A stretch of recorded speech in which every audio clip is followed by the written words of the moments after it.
ఈ నెల 18న తెలంగాణ కేబినెట్ భేటీ కానుంది. అయితే ఈసారి రొటీన్కు భిన్నంగా ఈ సమావేశం జరగబోతోంది.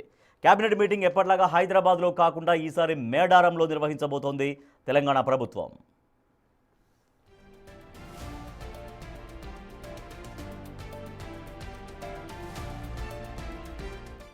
మేడారం సమ్మక్క సారళమ్మ మహాజాతర ఈ నెల 28 నుంచి ప్రారంభం కాబోతోంది. ఈ జాతరకు ముందు మేడారంలో కేబినెట్ భేటీ నిర్వహించడం అనేది ఓ సంచలన నిర్ణయం అనే చెప్పాలి.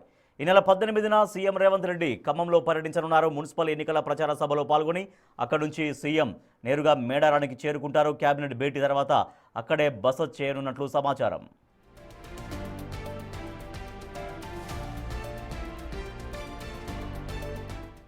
ఇక 19న ఉదయం అమ్మవార్ల నూతన ప్రాంగణాల్ని ప్రారంభించి తొలి దర్శనం చేసుకోనున్నారు సీఎం రేవంత్ రెడ్డి. అనంతరం హైదరాబాద్కు చేరుకొని సాయంత్రం దావోస్కు ప్రయాణం కానున్నట్లు తెలుస్తోంది.